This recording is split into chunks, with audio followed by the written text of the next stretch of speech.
కుంభమేళా మూలాలు హిందూ పురాణాల్లో ఉన్నాయి. క్షీరసాగర మథనంలో ఉద్భవించిన అమృత బాండం నుంచి కొన్ని అమృతపు చుక్కలు భూమిపై 4 చోట్ల పడ్డాయి. అవి ప్రయాగ్రాజ్, హరిద్వార్, ఉజ్జయిని, నాసిక్. ఇప్పుడు అవి పవిత్ర పుణ్యక్షేత్రాలుగా మారాయి. కుంభం నుంచి అమృతం పడిన చోట కుంభమేళా నిర్వహించడం ఆనవాయితీగా మారింది. గ్రహ భ్రమణాలను అనుసరించి కుంభమేళాలు నిర్వహిస్తూ ఉంటారు. ఈ కుంభమేళాల్లోనూ రకాలున్నాయి. 4 ఏళ్లకోసారి నిర్వహించే దానిని కుంభమేళాగా పిలుస్తారు. 6 ఏళ్లకోసారి అర్ధ కుంభమేళాగా నిర్వహిస్తారు. 2 పూర్ణ కుంభమేళాల మధ్య హరిద్వార్, ప్రయాగ్రాజ్ లో దీన్ని జరుపుతారు. 12 ఏళ్లకోసారి పూర్ణ కుంభమేళాని నిర్వహిస్తారు. దీనిని హరిద్వార్, ప్రయాగరాజ్, నాసిక్, ఉజ్జయిని పుణ్యక్షేత్రాల్లో నిర్వహిస్తారు. అలా 12 పూర్ణ కుంభమేళాల తర్వాత వచ్చేది మహాకుంభమేళా. ఇది 144 ఏళ్లకోసారి జరిగే అరుదైన మహాకుంభమేళాగా ఇప్పుడు ప్రయాగరాజ్ లో జరుగుతున్నది కూడా అదే. కొందరు తమ జీవితకాలంలో మహాకుంభమేళాను చూడకపోవచ్చు కూడా. అందుకోసమే ప్రయాగలో ఇప్పుడు జరుగుతున్న మహాకుంభమేళాకు ఇంతటి విశిష్టత.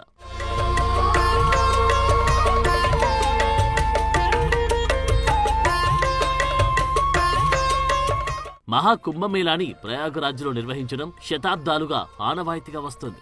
అంతేకాదు ప్రతి ఏటా ప్రయాగలో మాఘమేళా నిర్వహిస్తారు. దీనిని మినీ కుంభమేళాగా చెబుతారు. మాఘమాసంలో ఈ ఉత్సవాన్ని నిర్వహించడం ఆనవాయితీ. కుంభమేళా జరిగే గడియల్లో దేవుళ్లు సరాసరి భూమిపైకి వచ్చి భక్తులను దీవిస్తారని పురాణాలు చెబుతున్నాయి. గుప్తుల కాలంలోనూ కుంభమేళా నిర్వహించారని చరిత్ర చెబుతోంది. అప్పటి రాజులు సైతం ఈ గొప్ప ఆధ్యాత్మిక వేడుకని పెద్ద ఎత్తున నిర్వహించేవారని చెబుతుంటారు. నది ఒడ్డున భారీ ఆలయాలు, ఘాట్లు నిర్మించి పుణ్య స్నానాలకు ఏర్పాట్లు చేసేవారు. ఈ కాలంలోనే కుంభమేళా స్థాయి, విస్తృతి బాగా పెరిగింది. 12వ శతాబ్దం తర్వాత ఈ ఆధ్యాత్మిక మహోత్సవం ప్రతిష్ట మరింత పెరిగింది. ఎన్నో రాజ్యాలకు చెందిన చక్రవర్తులు, రాజులు కుంభమేళాలో పాల్గొని ఆర్థిక సాయం, వసతికి ఏర్పాట్లు కల్పించేవారు.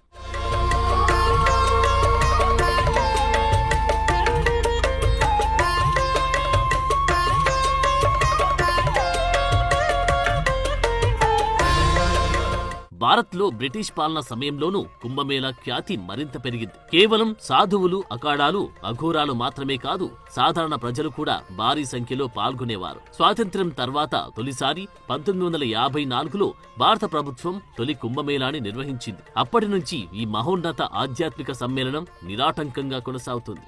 ఎప్పటికప్పుడు భక్తుల సంఖ్య పెరుగుతుందే తప్ప అస్సలు తగ్గడం లేదు. కుంభమేళాని హిందువులంతా అత్యంత పవిత్రంగా భావిస్తారు. ఈ సమయంలో అఖాడాలు, నాగసాధువుల ఆధ్వర్యంలో ప్రయాగలో ఎన్నో ప్రత్యేక కార్యక్రమాలు జరుగుతుంటాయి. మహాకుంభమేళా జరిగే 45 రోజుల పాటు ప్రయాగరాజ్ మొత్తం దైవ నామస్మరణతో మార్మోగుతుంది. ఎముకలు కొరికే చలులు, నూలుపోగైనా ధరించని నాగసాధువులు, ఏళ్లపాటు కఠిన దీక్షలో ఉండే సాధువులు, అన్ని బంధాలను తెంచుకొని దేవుడి కోసం తపించే సిద్ధులు ఈ మహాకుంభమేళాలో దర్శనమిస్తారు.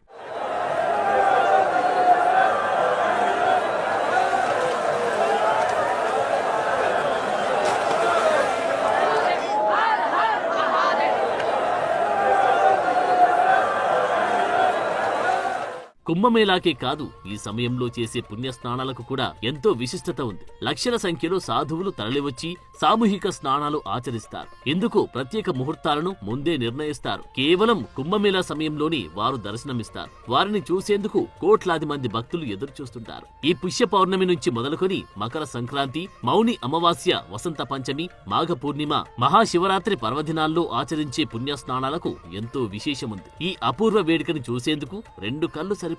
ఇప్పటికే దేశం నలుమూలల నుంచి కోట్లాది మంది భక్తజనం ప్రయాగరాజ్ కు తరలుతున్నారు. 45 రోజుల పాటు సాగే ఈ మహాకుంభమేళాలో ప్రతిరోజు 1 కోటి మందికి పైగా పుణ్యస్నానాలు ఆచరిస్తారని అంచనా వేస్తున్నారు. ఇందుకు తగ్గట్లుగానే ఉత్తరప్రదేశ్ ప్రభుత్వం భారీ ఎత్తున ఏర్పాట్లు చేసింది.